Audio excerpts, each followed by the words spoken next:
Hi friends, welcome back to channel. ഇന്ന് നമ്മൾ കാണാൻ പോകുന്നത് ടോപ്പ് ഫോം എന്ന സീരീസിൻ്റെ 11ാമത്തെ എപ്പിസോഡാണ്. ഇത് ഈ സീരീസിൻ്റെ ഫൈനൽ എപ്പിസോഡാണ്. കാരണം ടോപ്പ് ഫോം എന്ന സീരീസിന് ഒരു സീസൺ 2 ഉണ്ടെന്ന് അവർ ഓൾറെഡി അറിയിച്ചിട്ടുണ്ട്. അതുകൊണ്ട് തന്നെ സീസൺ 1ൻ്റെ അവസാനത്തെ എപ്പിസോഡാണ് ഈ ഒരു 11ാമത്തെ എപ്പിസോഡ്. അപ്പോൾ പിന്നെ നമുക്ക് എന്തായാലും നേരെ എപ്പിസോഡിലേക്ക് കിടക്കാം. എപ്പിസോഡിൻ്റെ സ്റ്റാർട്ടിങ്ങിൽ തന്നെ നാരുവിനെയും ജോണീനെയും കാണിക്കുമ്പോൾ അവരിപ്പോൾ ഒരിടത്ത് നിന്ന് സംസാരിച്ചുകൊണ്ടിരിക്കുകയാണ്. അപ്പോൾ അവരുടെ ഫ്രണ്ട് ഇരിക്കുന്ന മാഗസിൻ നാരു ഇങ്ങനെ ഓപ്പൺ ചെയ്ത് നോക്കുന്നുണ്ട്. അതിൽ ജിന്നും അതിനും ഒരുമിച്ചുണ്ടായിരുന്ന ഫോട്ടോഷൂട്ടിൻ്റെ ഫോട്ടോസൊക്കെ ആയിരുന്നു. അത് കാണുമ്പോൾ നാരു ആണെങ്കിൽ ജോണീനെ കാണിച്ചിട്ട് ഇവരെ കാണാൻ നല്ല രസമുണ്ടല്ലേ, ഇവർ തമ്മിൽ നല്ല കെമിസ്ട്രി ഉണ്ടല്ലേ എന്നൊക്കെ പറയുന്നുണ്ട്. ആ സമയം ജോണി, നീ എന്തിനാ അതിനെ നോക്കിക്കൊണ്ടിരിക്കുന്നത്? നിനക്ക് എത്ര വയസ്സായി? നിനക്കിപ്പോഴും ഓൾറെഡി പാർട്ട്ണറൊക്കെ ഉണ്ടോ എന്നിങ്ങനെ ചോദിക്കുന്നുണ്ട്. ആ സമയം നാരു എനിക്കാരും ഇല്ല എന്നൊക്കെ പറയുമ്പോഴത്തേക്കും ജോണി വിശ്വസിക്കുന്നില്ല. സത്യം പറഞ്ഞാൽ നിനക്ക് ആരും ഇല്ലേ എന്നിങ്ങനെ ചോദിക്കുമ്പോൾ നാരു ആണെങ്കിൽ എനിക്കിപ്പോൾ ആരുമില്ല, ഞാൻ ജസ്റ്റ് അഖിലിനെയും ജിന്നിനെയും ഒന്ന് ഷിപ്പ് ചെയ്തതാ, കാരണം അവർ ഒരുമിച്ച് കാണാനായിട്ട് നല്ല ഭംഗിയുണ്ടെന്ന് പറയുന്നുണ്ട്. ആ സമയം ഓക്കെ എന്നുള്ള രീതിയിൽ ജോണി ഇരിക്കുന്നുണ്ട്. ആ സമയം നാരു, അടുത്ത വർഷത്തെ ഏറ്റവും സെക്സി ആയിട്ടുള്ള മാൻ ആരാണെന്നുള്ള അവാർഡിന് ഞാൻ ആരാ വോട്ട് ചെയ്യും? അഖിലിന് വോട്ട് കൊടുക്കുമോ ജിന്നിന് വോട്ട് കൊടുക്കുമോ? സത്യം പറഞ്ഞാൽ ഭയങ്കര കൺഫ്യൂഷനാണെന്ന് പറയുന്നുണ്ട്. ജോണി അപ്പോൾ നിനക്ക് അത്രയും കൺഫ്യൂഷനാണെങ്കിൽ നീ എനിക്ക് വോട്ട് തരാനായിട്ട് പറയുന്നുണ്ട്. നാരു അപ്പോൾ നിനക്ക് വോട്ട് ഇടുന്നതിനേക്കാളും ഞാൻ എനിക്ക് സ്വന്തമായിട്ട് വോട്ട് ഇടുന്നതാണ് നല്ലതെന്ന് പറഞ്ഞിട്ട് അവനാണെങ്കിൽ അവിടെ ഇരിക്കുന്ന മാഗസീനെല്ലാം എടുത്തോണ്ട് അങ്ങ് പോകുന്നുണ്ട്. അടുത്ത് അഖിലിനെയും ജിന്നിനെയും കാണിക്കുവാണെങ്കിൽ കഴിഞ്ഞ എപ്പിസോഡിൻ്റെ എൻഡിങ്ങിൽ കാണിച്ച ഒരു സീനാണ് കാണിക്കുന്നത്. ഇപ്പോൾ അവരെല്ലാവരും കൂടി ജെയ്ഡിൻ്റെ ഓഫീസിൽ ഇരിക്കുന്നുണ്ട്. അപ്പോൾ അവർ ന്യൂസിൽ കാണുന്നത് ഇതുപോലെ തന്നെ അഖിലിൻ്റെ മുത്തശ്ശിയുടെ ആ ഒരു നാടകത്തിൻ്റെയൊക്കെ റൈറ്റ്സും എല്ലാം തന്നെ ഇപ്പോൾ സിഗ്മ കമ്പനിയുടെ മാനേജർ വാങ്ങിച്ചിരിക്കുന്നതാണ്. ആ സമയം എല്ലാവരും എന്താ ചെയ്യേണ്ടതെന്ന് ഇങ്ങനെ ആലോചിക്കുന്നുണ്ട്. അഖിൽ ആ സമയം ഇതിന് വേണ്ടിയിട്ട് അയാളുടെ അടുത്ത് കാല് പിടിക്കാനും താൻ തയ്യാറാണെന്ന് പറയുന്നുണ്ട്. അങ്ങനെ പിന്നീട് അഖിലും ജിന്നും കൂടെ ആയിട്ട് ഇയാളെ കാണാനായിട്ട് പോകുന്നുണ്ട്. എന്നിട്ട് ജിന്നാണെങ്കിൽ മാനേജറിൻ്റെ അടുത്ത് ഞങ്ങൾ ആ റൈറ്റ്സ് വാങ്ങാനിരിക്കുന്ന സമയത്താണ് നിങ്ങളത് വാങ്ങിച്ചത്, നിങ്ങളതിൻ്റെ റൈറ്റ്സ് വാങ്ങുമെന്ന് ഞങ്ങളൊരിക്കലും എക്സ്പെക്റ്റ് ചെയ്തില്ല എന്ന് പറയുന്നുണ്ട്. ആ സമയം അയാൾ നിങ്ങൾക്ക് മുന്നേ ഞാൻ വാങ്ങിച്ചു, അത് വെച്ചിട്ട് സിനിമ ഉണ്ടാക്കാൻ അതിൻ്റെ പ്ലാൻ എന്ന് പറയുന്നുണ്ട്. ആ സമയം അഖിൽ ഓൾറെഡി ഇത് സിനിമയാക്കണമെന്ന് ആഗ്രഹിച്ചതുകൊണ്ട് തന്നെ ആ ഒരു ഡ്രാമയുടെ സിനിമ വെർഷൻ അവൻ എഴുതിയിട്ടുണ്ടായിരുന്നു. അങ്ങനെ ആ ഒരു സ്ക്രിപ്റ്റ് അയാളുടെ മുന്നിൽ വെച്ചിട്ട് ഞാനിതിൻ്റെ സ്ക്രിപ്റ്റ് ഓൾറെഡി എഴുതിയിട്ടുണ്ട്, നിങ്ങളുടെ എൻ്റെ ആവശ്യം ഒന്ന് തന്നെയാണ്, പക്ഷേ എനിക്ക് മുന്നേ നിങ്ങളെ റൈറ്റ്സ് വാങ്ങിച്ചു. സോ ഞാനിപ്പോൾ ചോദിക്കുന്നത് എൻ്റെ ഈ സ്ക്രിപ്റ്റ് യൂസ് ചെയ്ത് ഈ ഒരു മൂവി ഇറക്കാവോ? കാരണം എൻ്റെ മുത്തശ്ശിയുടെ ഈ ഒരു കഥ എല്ലാവരും അറിയണമെന്ന് എനിക്കും ആഗ്രഹമുണ്ടെന്ന് പറയാണ് ജിന്ന. സമയം അതുമാത്രമല്ല, ഈ ഒരു സിനിമയിൽ അഖിലിനെയും ഹീറോ ആക്കണമെന്ന് ഞാൻ നിങ്ങളുടെ അടുത്ത് പറയുന്നുണ്ട്. കാരണം എന്തായാലും അവൻ്റെ മുത്തശ്ശിയുടെ കഥയിൽ അഭിനയിച്ചു കഴിഞ്ഞാൽ അത് നിങ്ങൾക്ക് തന്നെ നല്ല റീച്ചൊക്കെ കൊണ്ടുവരുമല്ലോ എന്നിങ്ങനെ പറയുന്നുണ്ട്. ആ സമയം അയാൾ ആ സ്ക്രിപ്റ്റ് വലിച്ച് നീക്കിയിട്ട് എനിക്ക് നിൻ്റെ ആവശ്യമൊന്നുമില്ല, അതേപോലെ തന്നെ സ്ക്രിപ്റ്റിൻ്റെ ആവശ്യമില്ല എന്ന് പറയുന്നുണ്ട്. ആ സമയം ജിന്നിനും അഖിലിനും ദേഷ്യം വരുന്നുണ്ട്. എന്നാൽ അവർ രണ്ടുപേരും കൈ പിടിച്ച് കൺട്രോൾ ചെയ്തിരിക്കുകയാണ്. ആ സമയം അഖിൽ ശരി എന്നാൽ എന്നെ അഭിനയിപ്പിക്കണ്ട, പക്ഷേ ഞാൻ വീണ്ടും ഒരു കാര്യം ചോദിക്കുവാണ്, എൻ്റെ ഈ സ്ക്രിപ്റ്റ് എടുത്തിട്ട് ജിന്നിനെ നിങ്ങൾ നായകനായിട്ട് അഭിനയിപ്പിക്കാവോ? കാരണം ജിന്ന് നിങ്ങളുടെ തന്നെ കമ്പനിയിലുള്ള പയ്യനല്ലേ, നിങ്ങൾക്ക് എന്തായാലും നല്ല പ്രോഫിറ്റ് ഉണ്ടാവും എന്ന് പറയുന്നുണ്ട്. ആ സമയം അയാൾ ഇവനെ വെച്ച് അഭിനയിപ്പിക്കാനോ? എന്തിന്? ഇവനാണെങ്കിൽ ഞാൻ എന്ത് പറഞ്ഞാലും അനുസരിക്കാറില്ല, എപ്പോഴും ഇവനാണെങ്കിൽ നിൻ്റെ പുറകെ നടക്കുന്നത്, ഇതിനൊക്കെ കാരണം നീ ഒരാളാണ്. ഇവനാണെങ്കിൽ മര്യാദയ്ക്ക് വർക്കിന് പോലും വരുന്നില്ല, എനിക്കാണെങ്കിൽ ബുദ്ധിമുട്ടുണ്ടാക്കുകയും ചെയ്യുന്നുണ്ടെന്ന് പറയാണ്. ആ സമയം ജിന്ന് എൻ്റെ പേഴ്സണൽ കാര്യങ്ങൾ നിങ്ങൾ ഈ ഒരു പ്രൊഫഷനിൽ എടുത്തിടരുതെന്ന് പറയുന്നുണ്ട്. ആ സമയം അയാൾ ഓക്കെ ഞാൻ പ്രൊഫഷനിൽ എടുത്തിടുന്നില്ല, എനിക്കൊരു കാര്യം ചെയ്യും, രണ്ട് നന്നായിട്ട് കൊണ്ടുപോകണമെങ്കിൽ നിങ്ങളാണെങ്കിൽ ബ്രേക്കപ്പ് ആവാനായിട്ട് പറയുന്നുണ്ട്. ജിന്നപ്പോൾ ദേഷ്യത്തിൽ പറ്റത്തില്ല എന്ന് പറയുമ്പോൾ അയാളാണെങ്കിൽ എനിക്ക് ബാക്കിയുള്ളവർ നിങ്ങൾ തമ്മിൽ റിലേഷനിലാണെന്ന് അറിഞ്ഞാൽ എങ്ങനെ റിയാക്ട് ചെയ്യുമെന്ന് അറിയാനായിട്ട് ഭയങ്കര ആഗ്രഹമുണ്ട്. കാരണം ഇത്രയും ലീഡ് ആക്ടേഴ്സായിട്ടുള്ള രണ്ടുപേർ റിലേഷനിലാണെന്ന് അറിഞ്ഞാൽ ആൾക്കാരെങ്ങനെ റിയാക്ട് ചെയ്യുമെന്ന് നിങ്ങൾക്കും അറിയാമായിരിക്കുമല്ലോ. പിന്നെ നിങ്ങൾ രണ്ടുപേരെ കണ്ടാലേ അറിയാം ഞാനുമായിട്ട് വഴക്കിടാനുള്ളൊരു സിറ്റുവേഷനിലല്ല നിങ്ങളെന്ന്. അതുകൊണ്ട് തന്നെ എനിക്ക് കൂടുതലൊന്നും പറയാനില്ല, പോകാനായിട്ട് പറയുന്നുണ്ട്. ആ സമയം അഖിൽ ഓക്കെ നിങ്ങളൊന്ന് ആലോചിക്കാനായിട്ട് പറഞ്ഞിട്ട് ആ സ്ക്രിപ്റ്റ് വീണ്ടും അയാളുടെ മുന്നിൽ തന്നെ വെച്ചിട്ട് തിരിച്ചു പോകുന്നുണ്ട്. അങ്ങനെ വീട്ടിൽ ചെന്ന് കഴിയുമ്പോഴത്തേക്കും അഖിലാണെങ്കിൽ വിഷമിച്ചിട്ട് ജിൻ ഞാൻ ശരിക്കും മടുത്തു എന്ന് പറയുന്നുണ്ട്. ജിന്ന ആ സമയം അഖിലിൻ്റെ കൈ പിടിച്ചിട്ട് നീ ഒറ്റയ്ക്കല്ല, നിനക്ക് ഞാനുണ്ട്, ഞാൻ എപ്പോഴും നിൻ്റെ കൂടെ ഉണ്ടാവും എന്ന് പറഞ്ഞിട്ട് അവർ രണ്ടുപേരും വിഷമിക്കുന്നുണ്ട്. അടുത്ത് പിന്നീട് കാണിക്കുന്നത് സിഗ്മ എൻ്റർടൈൻമെൻറ്റിൻ്റെ മാനേജറാണെങ്കിൽ ജൂഡിനെ വിളിച്ചിട്ട് അഖിൽ റെഡിയാക്കി ഈ ഒരു സ്ക്രിപ്റ്റ് അവളിൽ വായിക്കാനായിട്ട് കൊടുക്കുന്നതാണ്. ആ ഒരു ടൈമിൽ ജൂഡി പറയുന്നുണ്ട് ഇത് ആക്ച്വലി നല്ലൊരു സ്റ്റോറി അല്ലേ, നിങ്ങൾക്ക് ചെയ്തുകൂടെ എന്നൊക്കെ. ആ സമയം അയാൾ പറയുന്നുണ്ട് ചെയ്യണമെന്നൊക്കെ ഉണ്ട്, പക്ഷേ അഖിലിനെ ഒന്നും വെച്ചിട്ട് ചെയ്യാനായിട്ട് എനിക്ക് തീരെ താല്പര്യമില്ല എന്ന് പറയുമ്പോൾ ജൂഡി ആണെങ്കിൽ പക്ഷേ നിങ്ങളും അതിൽ ഫേമസ് ആവും, പിന്നെ എന്നെ ഇത്രയും ഫേമസ് ആക്കി ഇതുവരെ കൊണ്ടെത്തിച്ചത് നിങ്ങളുമാണല്ലോ എന്നൊക്കെ പറയുന്നുണ്ട്. ഇതൊക്കെ പറയുന്ന ടൈമിന് അവൾ ആ സ്ക്രിപ്റ്റ് വായിച്ചുകൊണ്ടിരിക്കുമായിരുന്നു. അങ്ങനെ ആ കഥ വായിക്കുമ്പോഴത്തേക്കും അവൾ കരയുന്നുണ്ട്. അഖിൽ അത്ര അടിപൊളിയായിട്ടായിരുന്നു ആ ഒരു സ്റ്റോറി എഴുതിയിട്ടുണ്ടായിരുന്നത്. പിന്നീട് കാണിക്കുന്നത് കുറേ സമയമൊക്കെ കഴിഞ്ഞു പോകുന്നുണ്ട്.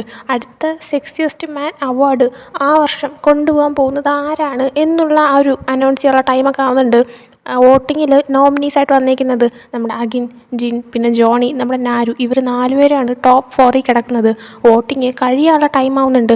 ഫസ്റ്റ് ടൈമാണ് ഈ ഒരു അവാർഡ് ഓൺലൈനായിട്ട് അവർ അനൗൺസ് ചെയ്യാൻ പോകുന്നത്.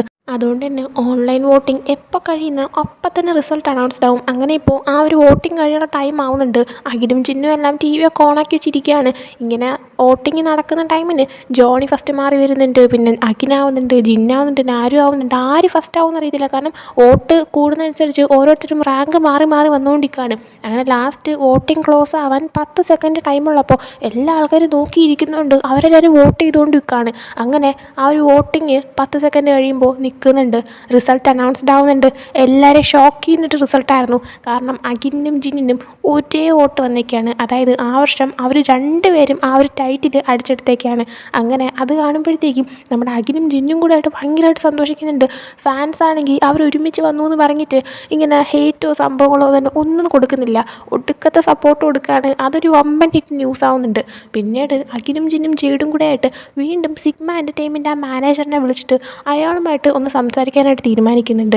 അങ്ങനെ അയാളാണെങ്കിൽ വീണ്ടും എന്തിനാണ് എന്നെ വിളിച്ചതെന്ന് ചോദിക്കുമ്പോൾ ജെയ്ഡ്, കഴിഞ്ഞ തവണ അഖിൽ നിങ്ങളുടെ അടുത്ത് ജസ്റ്റ് സിമ്പിളായിട്ട് മാത്രമാണ് സംസാരിച്ചത് ആ സ്ക്രിപ്റ്റിനെ പറ്റിയിട്ട്. പക്ഷേ ഇപ്പോൾ നമുക്ക് ശരിക്കും ബിസിനസ്സായിട്ട് തന്നെ സംസാരിക്കാം. നിങ്ങൾ തന്നെ ആൾക്കാരുടെ റെസ്പോൺസ് കണ്ടതാണല്ലോ. അഖിലിനെയും ജിന്നിനെയും അവർ ഒരുമിച്ച് കണ്ടപ്പോൾ എങ്ങനെയായിരുന്നു എന്ന്. നിങ്ങൾ വിചാരിച്ചതുപോലെ അവർ രണ്ടുപേരും ഒരുമിച്ച് വന്നു എന്നും പറഞ്ഞിട്ട് ആരും തന്നെ അവരെ ഹെയ്റ്റ് ചെയ്തില്ല, സപ്പോർട്ട് മാത്രമേ ചെയ്തിട്ടുള്ളൂ എന്ന് പറയുമ്പോഴത്തേക്കും ആ ഒരു സിഗ്മ എൻ്റർടൈൻമെൻറ്റിൻ്റെ മാനേജറും ശരിയാണ്, അത് ഞാനും കണ്ടു, ഞാനിത് ഒട്ടും പ്രതീക്ഷിച്ചില്ല എന്ന് പറയുന്നുണ്ട്. ജെയ്ഡപ്പോൾ ഇപ്പോൾ എന്തായാലും ഇവർക്ക് രണ്ടുപേർക്കും ഇത്രയും സപ്പോർട്ടുണ്ടെന്നും ഇത്രയും ഫാൻ ഫോളോയിങ് ഉണ്ടെന്നും മനസ്സിലായ സ്ഥിതിക്ക് ആ ഒരു സിനിമയിൽ അഖിലിനെയും ജിന്നിനെയും കൂടെ നിങ്ങൾ അഭിനയിപ്പിക്കണമെന്ന് ഞാൻ പറയുന്നു. അതായത് ഞാൻ പറയുന്നത് ജിന്നിന് മെയിൻ റോൾ കൊടുക്കുകയും ആ സീരീസ് അഖിലിനെ ഡയറക്റ്റ് ചെയ്യാനും നിങ്ങൾ സമ്മതിക്കണം എന്ന് പറയുമ്പോഴത്തേക്കും അയാളാണെങ്കിൽ അഖിൽ ഡയറക്റ്റ് ചെയ്യാനോ ഒരിക്കലും നടക്കത്തില്ല എന്ന് പറയുന്നുണ്ട്. ആ സമയം ജെയ്ഡ് അവനെതിരായിട്ട് ഡയറക്റ്റ് ചെയ്തിട്ടില്ല എന്ന് എനിക്കറിയാം, പക്ഷേ ഇതിന് ഏറ്റവും ബെസ്റ്റ് അവനാണെന്ന് പറയുന്നുണ്ട്. ജിന്നു അപ്പോൾ അതെ, കാരണം അവൻ്റെ മുത്തശ്ശിയുടെ കഥയാണിത്, അതുകൊണ്ട് തന്നെ ഇത് ഏറ്റവും ബെസ്റ്റായിട്ട് ചെയ്യുന്നത് അഖിൽ തന്നെ ആയിരിക്കും എന്ന് പറയുമ്പോഴത്തേക്കും ആ മാനേജർ അധികം ഒന്നും പറയുന്നില്ല. കാരണം അയാൾക്ക് താല്പര്യമില്ലാതെ തന്നെ ഇരിക്കുകയാണ്. ആ സമയം ജെയ്ഡ്, നിങ്ങൾ അഖിലെഴുതിയ ആ സ്ക്രിപ്റ്റ് വായിച്ചാൽ മനസ്സിലാവും അവൻ എന്ത് നന്നായിട്ടാണ് അത് എഴുതിയിരിക്കുന്നതെന്ന്. ആ സമയം ആ ഒരു മാനേജർ പറയാണ്, അത് ഞാൻ ഓൾറെഡി വായിച്ചു, അത് ഞാൻ സമ്മതിക്കുന്നുണ്ട്, സ്ക്രിപ്റ്റ് നന്നായിട്ട് തന്നെയാണ് എഴുതിയിരിക്കുന്നത്, പക്ഷേ അഖിലിനെ അങ്ങനെ ഡയറക്റ്റിങ് ചെയ്യിപ്പിക്കേണ്ട ഒരു ആവശ്യം എനിക്കില്ല എന്ന് പറയുമ്പോൾ ജിന്നാണെങ്കിൽ വീണ്ടും മാനേജറിൻ്റെ അടുത്ത് അക്കാര്യം തന്നെ ചെയ്യണമെന്ന് പറയുന്നുണ്ട്. ആ സമയം മാനേജർ, ശരി എന്നാൽ ഒരു കാര്യം ചെയ്യാം, അഖിലാണെങ്കിൽ ഡയറക്റ്റ് ചെയ്തോട്ടെ, എന്തൊക്കെ വന്നാലും ജിന്നാണ് അതിന് മെയിൻ റോളായിട്ട് അഭിനയിക്കുന്നതെങ്കിൽ എൻ്റെ ഈ കമ്പനിക്കും നേട്ടം തന്നെ ഉണ്ടാവും. പക്ഷേ ഒരു കാര്യമുണ്ട്, ഈ ഒരു മൂവി ഡയറക്റ്റ് ചെയ്യുന്നതിലൂടെ അഖിൽ അവൻ്റെ ആക്ടിങ് കരിയർ നിർത്തണമെന്ന് പറയുന്നുണ്ട്. ആ സമയം ജിന്നാണെങ്കിൽ അങ്ങനെ അവൻ ഇതിൽ നിന്ന് തോൽപ്പിക്കാമെന്ന് നിങ്ങൾ വിചാരിക്കേണ്ട, അഖിൽ അങ്ങനെ ചെയ്യുന്നുണ്ടെങ്കിൽ ഞാനും ഇതോടെ ആക്ടിങ് കരിയർ നിർത്തും. ഞാനെന്തായാലും നിങ്ങളുടെ കമ്പനിയിലുള്ള ആളല്ലേ, ഞാൻ ആക്ടിങ് നിർത്തിക്കഴിഞ്ഞാൽ നിങ്ങൾക്ക് നഷ്ടം ഉണ്ടാവുമെന്ന് പറയുമ്പോൾ അയാൾക്കാണെങ്കിൽ ഒരു കുലുക്കം ഉണ്ടാകുന്നില്ല. അയാൾ പറയുന്നുണ്ട്, ഞാൻ നിന്നെ ഫേമസ് ആക്കിയതുപോലെ മറ്റു കുറേ പേരൊക്കെ ഫേമസ് ആക്കിയിട്ടുണ്ട്, അതുകൊണ്ട് നീ പോയാലും മറ്റൊരാളെ കണ്ടുപിടിച്ച് ഫേമസ് ആക്കാൻ എനിക്ക് പറ്റുമെന്ന് പറയുന്നുണ്ട്. ആ സമയം ജിന്ന്, പക്ഷേ അതിന് ഒത്തിരി നേരം എടുക്കും, ആ സമയം കൊണ്ട് നിങ്ങൾക്ക് നഷ്ടം ഉണ്ടാവും എന്ന് പറയാണ്. എന്നാലും അയാൾ ഇതിലൊന്നും സത്യം പറഞ്ഞാൽ വീഴുന്നുണ്ടായിരുന്നില്ല. ഈ സമയം ഇതെല്ലാം കേട്ടുകൊണ്ട് ജിന്നിൻ്റെ അസിസ്റ്റൻ്റായിട്ടുള്ള ആ പയ്യൻ അവിടെ നിൽക്കുന്നുണ്ടായിരുന്നു. ഇത്രയും കാലം ജിന്ന് ഫേമസ് ആവാനായിട്ട് ഈ മാനേജർ അവൻ്റെ അടുത്ത് എന്തൊക്കെ ചെയ്യാൻ പറയുന്നു അതെല്ലാം തന്നെ ഈ അസിസ്റ്റൻ്റായിട്ടുള്ള പയ്യൻ ചെയ്യുന്നുണ്ടായിരുന്നു. എന്നാൽ ഈ ഒരു സിറ്റുവേഷൻ വരുമ്പോഴത്തേക്കും ഇനിയും അയാൾ പറയുന്നു താൻ കേട്ടുകൊണ്ട് നിൽക്കത്തില്ല എന്ന രീതി വരുമ്പോഴത്തേക്കും ആ പയ്യൻ പറയുന്നുണ്ട്, ഇത്രയും കാലം നിങ്ങൾ പറഞ്ഞേക്കും ഞാൻ ചെയ്തു, പക്ഷേ ഇത്തവണ ജിന്ന് പറയുന്നത് നിങ്ങളൊന്ന് സമ്മതിച്ചു കൊടുക്കണം, നിങ്ങൾ ഇത്രയൊന്നും ചെയ്യാൻ പാടില്ല, നിങ്ങൾ ഇത്രയും മോശമാവാൻ പാടില്ല എന്നൊക്കെ. എന്നാൽ അയാളൊന്നും കേൾക്കുന്നില്ല. അയാളുടെ കൂടെ ഉണ്ടായിരുന്ന മറ്റൊരാൾ ആ ഒരു പയ്യനെയും വിളിച്ചുകൊണ്ട് ആ റൂമിൽ നിന്ന് പുറത്തേക്ക് ഇറങ്ങി പോവുകയാണ്. ആ സമയം മാനേജറാണെങ്കിൽ അഖിൻ്റെ അടുത്ത് നിനക്കെന്ത് വേണമെന്ന് നീ തന്നെ ചിന്തിക്കാനായിട്ട് പറയുന്നുണ്ട്. ആ സമയം അഖിൻ, അപ്പോൾ നിങ്ങൾ എനിക്കൊരു ഓപ്ഷൻ ഇടാണല്ലേ, ഒന്നില്ലെങ്കിൽ ഞാൻ ആക്ടിങ് ചൂസ് ചെയ്യണം, അല്ലെങ്കിൽ ഞാനാണെങ്കിൽ എൻ്റെ ആക്ടിങ് വിട്ടിട്ട് ഈ ഒരു ഡയറക്ഷൻ ചെയ്യണമെന്ന്. എനിക്ക് ആക്ടിങ് ഭയങ്കര ഇഷ്ടമുള്ള സംഭവമാണ്, എന്നാൽ അതിനേക്കാളും എനിക്കിഷ്ടമുള്ള മറ്റൊന്നുണ്ട്, അതുകൊണ്ട് തന്നെ ഞാൻ എൻ്റെ ആക്ടിങ് വിടാൻ തയ്യാറാണെന്ന് പറയുന്നുണ്ട്. ആ സമയം ജിൻ അഖിൻ്റെ കൈ പിടിച്ചിട്ട് വേണ്ടാന്ന് പറയുന്നുണ്ട്. എന്നാൽ അഖിനാണെങ്കിൽ ജിന്നിൻ്റെ അടുത്ത് കുഴപ്പമില്ല എന്നുള്ള രീതി അവനെ നോക്കിയ ശേഷം, ഞാനാണെങ്കിൽ ആക്ടിങ് വിടാൻ തയ്യാറാണ്, പക്ഷേ ഈ സിനിമ ഞാൻ ഡയറക്റ്റ് ചെയ്യുകയും ചെയ്യും, അതിൽ ജിന്നിന് തന്നെ മെയിൻ റോൾ കൊടുക്കുകയും വേണമെന്ന് പറയുന്നുണ്ട്. ആ സമയം ജെയ്ഡാണെങ്കിൽ, കണ്ടില്ലേ, അഖിനാണെങ്കിൽ ഇതൊന്ന് ഡയറക്റ്റ് ചെയ്യാനായിട്ട് അവൻ്റെ ആക്ടിങ് വരെ വിടാൻ തയ്യാറാണ്, അപ്പോൾ പിന്നെ നിങ്ങൾ ഇനിയെങ്കിലും ആ ഒരു കോൺട്രാക്റ്റ് സമ്മതിച്ച് തരുമെന്ന് ഞാൻ വിചാരിക്കുന്നു എന്ന് പറയുന്നുണ്ട്. അങ്ങനെ ആ മാനേജർ സമ്മതിക്കുന്നുണ്ട്. പിന്നീട് ജെയ്ഡിൻ്റെ ഓഫീസിൽ ഇരുന്നിട്ട് ജിന്നും അഖിനും സിന്നും ഒക്കെ സംസാരിക്കുകയാണ്. ആ സമയം ജെയ്ഡ് പറയുന്നുണ്ട് അഖിൻ്റെ അടുത്ത്, ഇപ്പം നീ തൽക്കാലം ആക്ടിങ്ങിന് ഒന്ന് നീ ബ്രേക്ക് എടുക്ക്, എന്നിട്ട് ഈ ഒരു സ്ക്രിപ്റ്റിൽ നന്നായിട്ട് നീ വർക്ക് ചെയ്യ്, കാരണം ഈ ഒരു മൂവിയിലൂടെ ബെസ്റ്റ് ആക്ടർ അവാർഡ് ജിന്നിൻ്റെ കൈ വരണം, എന്നാലേ ആ ഒരു മാനേജറിൻ്റെ മുന്നിൽ നിനക്ക് പിടിച്ചിരിക്കാൻ പറ്റുള്ളൂ. പിന്നെ ജിൻ, നീയാണ് ഇതിൽ മെയിൻ റോൾ ചെയ്തിട്ട് ഞങ്ങളെ സഹായിക്കാനുള്ളത്, അതുകൊണ്ട് നീയും നന്നായിട്ട് വർക്ക് ചെയ്യണമെന്ന് പറയുന്നുണ്ട്. ജിന്നും സമ്മതിക്കുന്നുണ്ട്. പിന്നീട് അഖിൻ്റെ വീട്ടിൽ ഇരുന്നിട്ട് അവനാണെങ്കിൽ ആ സ്ക്രിപ്റ്റും കാര്യങ്ങളൊക്കെ ചെയ്തുകൊണ്ടിരിക്കുകയാണ്. ആ സമയം ജിൻ അവൻ്റെ അടുത്തേക്ക് വന്നിരുന്ന് സംസാരിക്കുന്നുണ്ട്. ആ സമയം അഖിൻ, മുമ്പ് ഞാൻ കുഞ്ഞായിരുന്ന സമയത്താണ് എൻ്റെ മുത്തശ്ശി ഈ നാടകം കളിച്ചത് ഞാൻ നിൻ്റെ അടുത്ത് പറഞ്ഞിട്ടില്ലേ, അന്ന് ആ നാടകം കണ്ട സമയത്ത് എനിക്കാണെങ്കിൽ കഥയൊന്നും ഭയങ്കരമായിട്ട് മനസ്സിലായിട്ടുണ്ടായിരുന്നില്ല കുഞ്ഞായതുകൊണ്ട്. അതുപോലെ തന്നെ ഞാൻ അന്ന് കണ്ട കഥ എന്താണെന്നും കറക്റ്റ് ഓർമ്മയില്ല. പക്ഷേ എനിക്ക് ഒരൊറ്റ കാര്യം ഓർമ്മയുണ്ട്, അന്ന് അതൊക്കെ കണ്ടുകൊണ്ടിരുന്ന ഓഡിയൻസ് എല്ലാവരും തന്നെ കരയുന്നുണ്ടായിരുന്നു. പക്ഷേ ഇപ്പോൾ ആ ഒരു സ്ക്രിപ്റ്റ് ഞാൻ വായിക്കുമ്പോൾ അതിൻ്റെ അകത്തുള്ള ഇമോഷൻസും കാര്യങ്ങളും ഒന്നും എനിക്ക് മനസ്സിലാക്കാൻ പറ്റുന്നില്ല. ജസ്റ്റ് ഒരു ചെറിയൊരു സ്റ്റോറി പോലെ മാത്രമാണ് എനിക്ക് തോന്നുന്നത്. എത്ര ശ്രമിച്ചിട്ടും പറ്റുന്നില്ല എന്ന് പറഞ്ഞിട്ട് അവൻ കരയാനായിട്ട് തുടങ്ങുന്നുണ്ട്. ജിന്നാനെ സമാധാനിപ്പിക്കുന്നുണ്ട്. പിന്നീട് ഇവർക്ക് ഇൻ്റർവ്യൂ ഒക്കെ നടക്കുന്നുണ്ട്. ഇവർക്ക് രണ്ടുപേർക്കും ഒരുമിച്ച്, അതായത് സെക്സിയസ്റ്റ് മാൻ അവാർഡ് രണ്ടുപേർക്കും ഒരുമിച്ച് കിട്ടിയതുകൊണ്ട് തന്നെ. അതിൽ അഖിൻ പറയുന്നുണ്ട്, ഇതിനു മുമ്പ് ഈ അവാർഡ് കിട്ടിയിട്ടുള്ളത് കൊണ്ട് തന്നെ സ്പെഷ്യലായിട്ട് വലുതായിട്ടൊന്നും തോന്നുന്നില്ല. പക്ഷേ ഈ വർഷം എന്തോ ഒരു വ്യത്യസ്തത എനിക്ക് തോന്നുന്നുണ്ടായിരുന്നു, അത് എനിക്ക് കുറച്ച് സ്പെഷ്യലായിരുന്നു എന്ന് പറയുന്നുണ്ട്. പിന്നെ ജിന്നിനെ കുറിച്ച് പറയുകയാണെങ്കിൽ അവനത് രണ്ടാമത്തെ തവണയാണ് ഈ ഒരു അവാർഡ് കിട്ടുന്നത്, എന്നാൽ തനിക്കിത് ഫസ്റ്റ് കിട്ടുന്നൊരു ഫീലാണുള്ളതെന്നൊക്കെ അവനും പറയുന്നുണ്ട്. പിന്നീട് അങ്ങോട്ട് അഖിൻ്റെ ആ ഒരു സ്ക്രിപ്റ്റ് അനുസരിച്ച് അവൻ്റെ മുത്തശ്ശിയുടെ ആ ഒരു കഥ സിനിമയായിട്ട് ഷൂട്ടിംഗ് നടക്കുന്നുണ്ട്. അഖിൻ തന്നെയാണ് ഡയറക്റ്റ് ചെയ്യുന്നത്. അങ്ങനെ ഓരോ സീനൊക്കെ അഭിനയിക്കുന്ന ടൈമിന് ജിന്നാണെങ്കിൽ കുറച്ച് ഫാസ്റ്റായി പോകുമ്പോൾ അഖിൻ ജിന്നിനെ വിളിച്ചിട്ട്, നീയാണെങ്കിൽ ഒന്ന് സമാധാനത്തിൽ ഒന്ന് ശ്വാസമൊക്കെ എടുക്ക്, എന്നിട്ട് നീ പതുക്കെ ചെയ്താൽ മതി, നീയാണെങ്കിൽ ടെൻഷനാവേ ഒന്നും വേണ്ട എന്നൊക്കെ പറഞ്ഞിട്ട് അവരാണെങ്കിൽ ആ സീനൊക്കെ ഷൂട്ട് ചെയ്യുന്നുണ്ട്. കൂടെ ജെയ്ഡും ഒക്കെ ഉണ്ടായിരുന്നു. അങ്ങനെ ആ സീനൊക്കെ ഷൂട്ട് ചെയ്ത് കഴിയുമ്പോൾ അഖിനാണെങ്കിൽ 10/10 എന്നൊക്കെ പറഞ്ഞിട്ട് ജിന്നിന് മാർക്കൊക്കെ കൊടുക്കുന്നുണ്ട്. അതേ ടൈമിന് വീണ്ടും അവരുടെ ഇൻ്റർവ്യൂവിൻ്റെ ആ ഒരു കണ്ടിന്യൂഷനൊക്കെ കാണിക്കുമ്പോൾ അതിലാണെങ്കിൽ അഖിൻ പറയുന്നുണ്ട്, എനിക്ക് ആക്ടിങ്ങിൽ നല്ല എക്സ്പീരിയൻസ് ഉണ്ട്, അതുകൊണ്ട് തന്നെ ഞാൻ കുറച്ച് കാര്യങ്ങൾ മറ്റൊരാൾക്ക് പറഞ്ഞു കൊടുത്താൽ അത് അയാൾക്ക് ഉപകാരമായിട്ട് അയാൾക്കും നന്നായിട്ട് ആക്ട് ചെയ്യാൻ പറ്റുമെന്ന് എനിക്ക് ഉറപ്പുണ്ട്. അതുപോലെ തന്നെ ജിന്നും ഭയങ്കര സ്ട്രോങ് ആണ്. കഴിഞ്ഞ വർഷം ആ ഒരു സെക്സിയസ്റ്റ് മാൻ അവാർഡ് എനിക്ക് കിട്ടാതെ ജിന്നിൻ്റെ കയ്യിലേക്ക് പോയപ്പോൾ ഞാനാണെങ്കിൽ ഒന്ന് പുറകിലോട്ടായിപ്പോയെന്നൊരു തോന്നൽ എനിക്ക് വന്നു, തോറ്റോ എന്നൊരു ഫീൽ എനിക്ക് വന്നു. പക്ഷെ അങ്ങനെയൊന്നുമില്ല, ജിന്നാണെങ്കിൽ ശരിക്കും സ്ട്രോങ് ആയിട്ടുള്ള പയ്യനാണ്, അവനത് ഡിസേർവ് ചെയ്യുന്നുണ്ടെന്നൊക്കെ പറയുന്നുണ്ട്. ഇതേ ടൈമിന് നാരുവിനെയും ജോണിനെയും കാണിക്കുകയാണെങ്കിൽ അവർക്ക് ഒരുമിച്ച് വർക്കും ഫോട്ടോഷൂട്ടൊക്കെ ഉണ്ടായിരുന്നു. അപ്പോൾ അതിൻ്റെ ഇടയിൽ നാരുവിനെ കാണുമ്പോഴെല്ലാം ജോണിക്ക് എന്തോ ഫീൽ വന്നിട്ട് അവൻ നാരുവിനെ നോക്കുമെങ്കിലും നോക്കാത്ത പോലെ നീങ്ങിയൊക്കെ നിൽക്കുമായിരുന്നു. അവരുടെ ഇടയിൽ അങ്ങനെ ഒരു മൊമെൻറ്റ് ക്രിയേറ്റ് ആവുന്നുണ്ട്. പിന്നെ അടുത്ത് ആ ഒരു ഇൻ്റർവ്യൂ വീണ്ടും കാണിക്കുമ്പോൾ അതിൽ ജിന്നാണെങ്കിൽ താനിങ്ങനെ ആവാൻ കാരണമായത് തന്നെ സപ്പോർട്ട് ചെയ്ത തൻ്റെ കൂടെ നിന്ന ആൾക്കാരാണെന്ന് പറയുന്നുണ്ട്. അവൻ അത് ഉദ്ദേശിച്ചത് അവൻ്റെ അസിസ്റ്റൻ്റ് ആയിട്ടുള്ള സ്റ്റാർട്ടിങ് തൊട്ട് അവൻ്റെ കൂടെ ഉണ്ടായിരുന്ന രണ്ടുപേരെ പറ്റിയാണ്. പിന്നെ ജെയ്ഡിനെ കാണിക്കുവാണെങ്കിൽ ഒരു എപ്പിസോഡിൽ ജെയ്ഡാണെങ്കിൽ ലിറ്റ് എന്ന് പറഞ്ഞ ഒരാളെ കോൾ ചെയ്യുന്നതും നീയാണെങ്കിൽ ഒരു പാട്ട് പ്രൊഡ്യൂസ് ചെയ്യാൻ വരുമോ എന്ന് ചോദിച്ചിട്ടുണ്ടായിരുന്നു. നിങ്ങളത് ഓർക്കുന്നു എന്ന് ഞാൻ വിചാരിക്കുന്നു.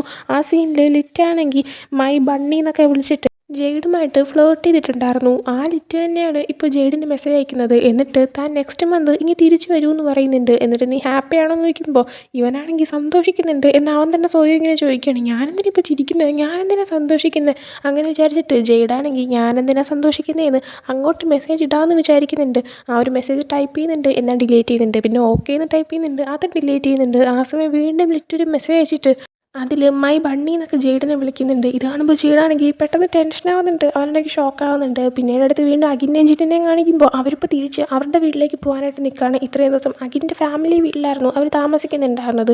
ഇപ്പോൾ ആ ഒരു സിനിമയുടെ ഷൂട്ടിംഗ് എല്ലാം കഴിഞ്ഞതുകൊണ്ട് തന്നെ തിരിച്ചു പോകാൻ നിൽക്കുന്ന ആ ഒരു ദിവസം അഖിൻ ജിന്നിനെ വിളിച്ചിട്ട് തന്നെ പാക്ക് ചെയ്യാനായിട്ട് ഹെൽപ്പ് ചെയ്യാനൊക്കെ പറയുന്നുണ്ട്. എന്നാൽ ജിൻ അഖിനെ അവൻ്റെ അടുത്തേക്ക് വിളിച്ചിട്ട് ഇന്ന് ആകാശം കാണാൻ ഭംഗിയുണ്ടല്ലേ ഒന്ന് നോക്കാനായിട്ട് പറയുന്നുണ്ട്. ആ സമയം അഖിൻ നോക്കിയിട്ട് ആകാശം കാണാൻ എന്നും ഭംഗിയുണ്ട്, പക്ഷെ നമ്മൾ ശ്രദ്ധിക്കാത്തതാണെന്ന് പറയാണ്. ആ സമയം ജിന്നാണെങ്കിൽ അഖിനെയും പൊക്കിയെടുത്തുകൊണ്ട് ഇൻറ്റിമേറ്റ് ആവാനായിട്ട് കൊണ്ടുപോകുന്നുണ്ട്. ആ സമയം അഖിനാണെങ്കിൽ ഇപ്പോൾ വേണ്ട എന്നൊക്കെ പറയുന്നുണ്ട്. എന്നാൽ ജിന്നെ കേൾക്കുന്നില്ല, അവരോടൊരു ഇൻറ്റിമേറ്റ് ആവുന്നുണ്ട്. അതിനുശേഷം ഒരു ബെഡിൽ കിടക്കുന്ന ടൈമിന് ജിന്നാണെങ്കിൽ അഖിൻ്റെ അടുത്ത് ഇന്ന് ഏതാ ദിവസം നിനക്ക് ഓർമ്മയുണ്ടോ എന്ന് ചോദിക്കുന്നുണ്ട്. ആ സമയം അഖിൻ ഇന്ന് ഏതാ ദിവസം, ഇന്നെന്താ പ്രത്യേകത എന്നിങ്ങനെ ചോദിക്കുമ്പോൾ ജിന്നാണെങ്കിൽ നിനക്ക് ഓർമ്മയില്ലല്ലേ, എനിക്ക് സങ്കടമാവുന്നു, ഇന്നാണ് നമ്മൾ ഫസ്റ്റ് മീറ്റ് ചെയ്തത്, നമ്മൾ ഫസ്റ്റ് മീറ്റ് ചെയ്തിട്ട് 3 വർഷമായി എന്ന് പറയുന്നുണ്ട്. ആ സമയം അഖിൻ ഇതൊക്കെ ആരെങ്കിലും ഓർത്ത് വയ്ക്കുമെന്നൊക്കെ ചോദിക്കുന്നുണ്ട്. ആ സമയം ജിന്ന് നീ എന്നെ കല്യാണം കഴിക്കാമോ എന്ന് ചോദിക്കുകയാണ്. ആ സമയം അഖിനാണെങ്കിൽ ഒന്ന് ചിരിച്ചിട്ട് ഫസ്റ്റ് പോയിട്ട് ബെസ്റ്റ് ആക്ടർ അവാർഡ് ജയിച്ചിട്ട് വാ, അപ്പം ആലോചിക്കാമെന്ന് പറയുന്നുണ്ട്. ആ സമയം ജിന്ന് ഉറപ്പായിട്ടും ഞാൻ അവാർഡ് ജയിക്കുമെന്ന് പറയുന്നുണ്ട്. പിന്നീട് അടുത്ത വർഷം ആവുന്നുണ്ട്, ആ ഒരു മൂവിയൊക്കെ റിലീസാവുന്നുണ്ട്. അടുത്ത ബെസ്റ്റ് ആക്ടർ അവാർഡിൻ്റെ അനൗൺസ് ചെയ്യുന്ന ദിവസമാണ്. അങ്ങനെ ആ പ്രോഗ്രാം നടക്കുന്ന സമയത്ത് ആ ഒരു അവാർഡ് അനൗൺസ് ചെയ്യുന്നുണ്ട്. കിട്ടുന്നത് ജിന്നിന് തന്നെയാണ്. അവൻ അഭിനയിച്ച നമ്മുടെ അഖിൻ്റെ മുത്തശ്ശിയുടെ ആ ഒരു കഥ അതിൽ തന്നെയാണ് അവന് കിട്ടിയിരിക്കുന്നത്. അങ്ങനെ അവനാണെങ്കിൽ അവാർഡ് വാങ്ങാനായിട്ട് പോകുമ്പോൾ അവൻ എല്ലാവരുടെ അടുത്തും താങ്ക്സ് പറയുന്നുണ്ട്. എന്നിട്ട് അവൻ തിരിച്ച് വരാനായിട്ട് തുടങ്ങുകയാണ്. എന്നാൽ അവൻ വീണ്ടും ചെന്നിട്ട് ആ മൈക്കൊന്ന് വാങ്ങിച്ചിട്ട് അവനാണെങ്കിൽ ഞാനൊരു കാര്യം കൂടെ പറയാനായിട്ട് വിട്ടുപോയി, നിങ്ങളുടെ എല്ലാം സമയം വേസ്റ്റ് ചെയ്യുന്നതിന് സോറി, പക്ഷേ എനിക്കാണെങ്കിൽ എപ്പോൾ ഇതുപോലെ ആക്ടിങ്ങിൻ്റെ കാര്യമൊക്കെ വന്നാലും ഞാനാണെങ്കിൽ ഒട്ടും തന്നെ കാമല്ല, ഞാനാണെങ്കിൽ ടെൻഷനായിട്ടൊക്കെയാണ് ഉള്ളത്. അപ്പോഴെല്ലാം ഞാൻ ചെയ്യുന്നത് ഇങ്ങനെയാണെന്ന് പറഞ്ഞിട്ട് അക്കിനും ജിന്നും ഫസ്റ്റ് മീറ്റ് ചെയ്ത ആ ഒരു ദിവസം അന്നാണെങ്കിൽ ഈ ജിന്നിന് കണ്ണീര് വരാത്തത് കൊണ്ട് തന്നെ അക്കിൻ ജിന്നിനെ മാറ്റി നിർത്തിയിട്ട് അവൻ്റെ ഹാർട്ടിലായിട്ട് ഒന്ന് ടച്ച് ചെയ്തിട്ടുണ്ടായിരുന്നല്ലോ, അതേ സെയിം കാര്യം ഇപ്പോൾ ജിന്ന് ചെയ്യുവാണ്. ഇതേ സമയം അവിടെ സീറ്റിലിരുന്ന് കണ്ടുകൊണ്ടിരിക്കുന്ന അകിനും അവൻ്റെ കൈ എടുത്തിട്ട് അവൻ്റെയും ഹാർട്ടിൽ ഇങ്ങനെ വയ്ക്കുന്നുണ്ടായിരുന്നു. ആ ഒരു സെക്കൻഡ് പെട്ടെന്ന് ഇവർക്ക് രണ്ടുപേർക്കും അവർ രണ്ടുപേരും മാത്രമേ അവിടെ ഉള്ളൂ എന്നൊരു ഫീലും വരുന്നുണ്ട്. അതിനുശേഷം ജിന്നാണെങ്കിൽ താങ്ക് യു എന്ന് പറഞ്ഞിട്ട് അവിടെ സ്റ്റേജിൽ നിന്ന് പുറത്തേക്ക് ഇറങ്ങി അകിൻ്റെ അടുത്തേക്ക് വന്നിരിക്കുന്നുണ്ട്. ആ സമയം അകിനാണെങ്കിൽ അവന് കൺഗ്രാറ്റ്സ് ഒക്കെ പറയുന്നുണ്ട്. പിന്നീട് കാണിക്കുന്നത് അകിനും ജിന്നും കൂടെ ആയിട്ട് അകിൻ്റെ വീട്ടിൽ കിടന്ന് ഉറങ്ങുന്നതാണ്. ആ സമയം സൈഡിലായിട്ട് ജസ്റ്റ് മാരീഡ് എന്നൊക്കെ പറഞ്ഞിട്ട് ഒരു സംഭവമൊക്കെ ഇരിക്കുന്നത് കാണുന്നുണ്ട്. ഇത് രണ്ടുപേരും കല്യാണം കഴിച്ചൊന്നും അറിയത്തില്ല. എന്തായാലും കിടന്ന് ഉറങ്ങുന്ന ടൈമിൽ അകിൻ്റെ ഒരു കോൾ വരുമ്പോഴത്തേക്കും അവനും ഉണരുന്നുണ്ട്, ജിന്നും എഴുന്നേൽക്കുന്നുണ്ട്. അങ്ങനെ കോൾ അറ്റൻഡ് ചെയ്യുന്ന സമയത്ത് അത് ജെയ്ഡായിരുന്നു. ജെയ്ഡ് അകിൻ്റെ അടുത്ത് ബ്ലഡ് വെഡിങ് എന്ന് പറഞ്ഞിട്ട് ഒരു മൂവിയുടെ റൈറ്റ്സ് വാങ്ങിച്ചിട്ടുണ്ട്, അതിൽ നിനക്ക് അഭിനയിക്കാൻ താല്പര്യമുണ്ടോ എന്ന്. ആ സമയം അകിനാണെങ്കിൽ ജെയ്ഡിൻ്റെ അടുത്ത് പക്ഷേ സിഗ്മ കമ്പനിയായിട്ട് ഈ ഒരു സിനിമ ഡയറക്റ്റ് ചെയ്യാനായിട്ട് കയറിയപ്പോൾ ഞാനാണെങ്കിൽ ആക്ടിങ് വിടണമെന്ന് അയാൾ പറഞ്ഞിട്ട് ഞാൻ ആക്ടിങ് നിർത്തിയതല്ലേ, അപ്പം പിന്നെ ഇനി ഞാൻ എങ്ങനെ അതിലേക്ക് തിരിച്ചു വരും, നീ അത് മറന്നുപോയോ എന്ന് ചോദിക്കുന്നുണ്ട്. ആ സമയം ചെയ്തിട്ട് ഞാനത് മറന്നിട്ടില്ല എന്ന് പറഞ്ഞിട്ട് ഒരു ചെറിയ ചിരി ചിരിക്കുന്നുണ്ട്. മേ ബി അകിനെ തിരിച്ച് വീണ്ടും ഇൻഡസ്ട്രിയിൽ കൊണ്ടുവരാനുള്ള പരിപാടിയെല്ലാം ജെയ്ഡ് കാണിച്ചിട്ടുണ്ടായിരിക്കും. അങ്ങനെ അതും കാണിച്ചുകൊണ്ട് ഈ ഒരു സീരീസ് ഇവിടെ എൻഡ് ആവുന്നുണ്ട്. സീരീസ് എന്ന് പറയുമ്പോൾ സീസൺ 1 ഇവിടെ എൻഡ് ആവുന്നുണ്ട്. ഇനി സീസൺ 2 എന്താവും, ഇനി എന്തായിരിക്കും സംഭവിക്കാൻ പോവുക എന്നൊന്നും അറിയത്തില്ല. എന്തായാലും എൻ്റെ ഒരു ഇതിൽ എനിക്ക് നല്ല ഇഷ്ടപ്പെട്ടൊരു സീരീസാണ്. അപ്പോൾ നിങ്ങൾക്കും എങ്ങനെ ഉണ്ടായിരുന്നു എന്ന് ഒന്ന് കമൻറ്റ് ബോക്സിൽ അഭിപ്രായം അറിയിക്കുക. സീസൺ 2 എപ്പോഴാണോ വരുന്നത് അപ്പോൾ തന്നെ നമുക്കത് എക്സ്പ്ലെയിൻ ചെയ്തിടാം. അപ്പോൾ എന്തായാലും ഈ ഒരു വീഡിയോ ഇഷ്ടപ്പെടുകയാണെങ്കിൽ ലൈക്ക് ചെയ്യുക, ഷെയർ ചെയ്യുക, സബ്സ്ക്രൈബ് ചെയ്യുക. നെക്സ്റ്റ് വീഡിയോ ഇട്ട് ബൈ.